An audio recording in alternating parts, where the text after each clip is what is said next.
नमस्कार दोस्तों, मैं विनीता और आपका स्वागत करती हूँ अपने चैनल ब्लॉग विद विनीता पे। तो दोस्तों आइए हम जानते हैं कि सोमवती अमावस्या और वट सावित्री व्रत दोनों एक ही दिन है। तो दोनों की पूजा हमें कैसे करनी है और कब करनी है। इस वर्ष दोनों ही एक साथ ही पड़ रहे हैं और दोनों ही सौभाग्य की वृद्धि के लिए ही पूजा की जाती है। सुहागन महिलाएँ दोनों व्रत करती हैं, यानी कि वट सावित्री व्रत और सोमवती अमावस्या दोनों एक ही दिन पड़ रहा है। तो दोनों में हमें किसकी पूजा पहले करनी है, किसकी पूजा बाद में करनी है, यही आज हम इस वीडियो में बात करेंगे।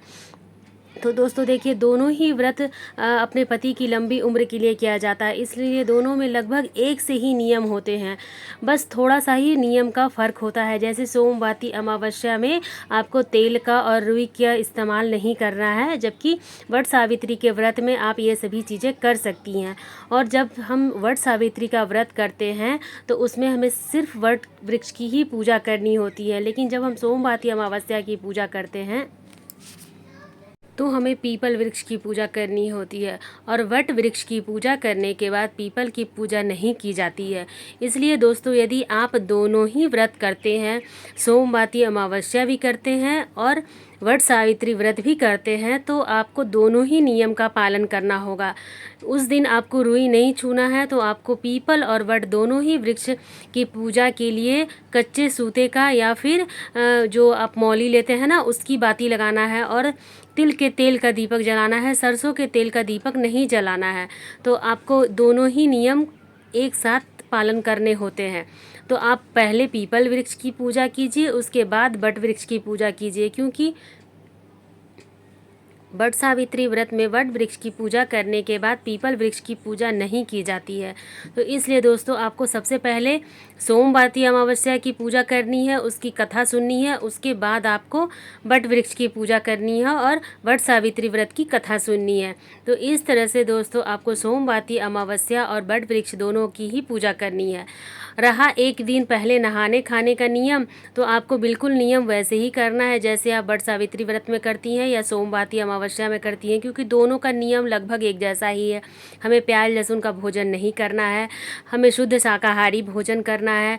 इसके बाद आप मसूर की दाल, बैगन वगैरह जो चीज़ें हमें बनानी होती है, वो सभी चीज़ें आपको दोनों ही व्रत में एक जैसी ही करनी है, चाहे आप केवल वट वृक्ष की पूजा करें या सोमवती अमावस्या की पूजा करें। तो दोनों ही में आपको लगभग नहाने खाने का नियम एक जैसा ही करना है। पारण का नियम आपको उसी तरह से निभाना है जैसे आप सोमवती अमावस्या में करती हैं। लेकिन देखिए दोस्तों, यहाँ वट वृक्ष की पूजा प्रथम ज़्यादा प्राथमिकता दी गई है, तो पारण आप वट वृक्ष के नियम के अनुसार ही कीजिए। बाकी आपके शहर में, आपके जगह, मतलब आप जहाँ रहते हैं वहाँ जैसा होता है आप वैसा ही कीजिए। लेकिन पहले हमें सोमवती अमावस्या की पूजा करनी है, क्योंकि वट वृक्ष की पूजा करने के बाद, वट सावित्री की पूजा करने के बाद हमें और कोई पूजा नहीं करनी होती है। पति की पूजा करनी होती है, उसके बाद हमें आगे का नियम करना होता है। तो इस तरह से दोस्तों, आपको वट सावित्री की पूजा करनी है और सोमवती अमावस्या की भी पूजा करनी है। लेकिन पहले आप सोमवती अमावस्या कर लीजिए, उसके बाद वट वृक्ष कीजिए। एक दिन पहले आप नहा धो लीजिए, बाल धोकर नहाना होता है। तो वैसे भी रविवार का दिन है तो अच्छा ही दिन है बाल धोकर नहाने के लिए। उस दिन भी मासिक शिवरात्रि पड़ती है, तो वो भी अच्छा ही दिन होता है। तो इसलिए आपको दोनों ही दिन बहुत ही शुभ दिन पे मिल रहे हैं। सोमवती अमावस्या और वट सावित्री व्रत दोनों ही सुहाग की लंबी उम्र के लिए किया जाता है। तो ये दोनों ही अच्छा व्रत होता है। लेकिन यदि केवल आप वट वृक्ष की पूजा करते हैं, यानी कि वट सावित्री व्रत करते हैं, तो आप रुई की बाती और तेल का दीपक या फिर घी का दीपक जो भी हो जला सकते हैं। लेकिन अगर आप दोनों पूजा करते हैं तो आपको कॉटन यूज़ नहीं करना है, रुई की बाती नहीं लगानी है, क्योंकि उस दिन रुई को छुआ ही नहीं जाता है जो सोमवती अमावस्या करते हैं। वट वृक्ष की पूजा में आप 11 बार, 5 बार, 21 बार, जितनी बार हो सके फेरी दे सकते हैं। लेकिन पीपल वृक्ष की जब पूजा करते हैं, यानी सोमवती अमावस्या की जब आप पूजा करते हैं, तो उसमें आपको 108 बार ही परिक्रमा करनी होती है। इसमें 108 परिक्रमा का ही नियम होता है। तो इसलिए आप पहले सोमवती अमावस्या की पूजा कर ले, उसके बाद वट वृक्ष की पूजा करें। हमारे यहाँ तो ऐसे ही होता है, बाकी आप देख लीजिए कि आपको क्या करना होता है।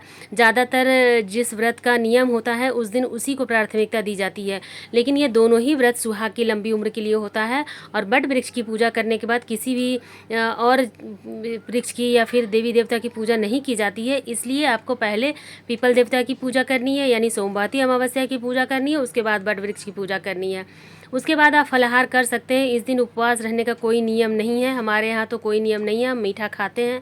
आपके यहाँ यदि फास्टिंग का उपवास का नियम है तो आप कर सकते हैं, बाकी आप अपने अनुसार से देख लीजिए कि आपको क्या करना है, कैसे मीठा खा के रहना है या फिर उपवास करना है। यदि आप प्रेग्नेंट हैं तो आप पूजा करने के बाद खा भी सकती हैं। यदि किसी तरह की दवा वगैरह लेती हैं तो आप मीठा खाकर अपना दवा ले लीजिए या फिर अनाज खा सकते हैं। इसमें पूरा उपवास रहने का कोई नियम नहीं है, लेकिन अगर आप सोमवती अमावस्या करते हैं तो आपको उसी तरह नियम से करना होगा। तो मैंने आपको सोमवती अमावस्या और वट सावित्री की जानकारी दी है। आपको कैसा लगा मुझे कमेंट करके ज़रूर बताइएगा दोस्तों।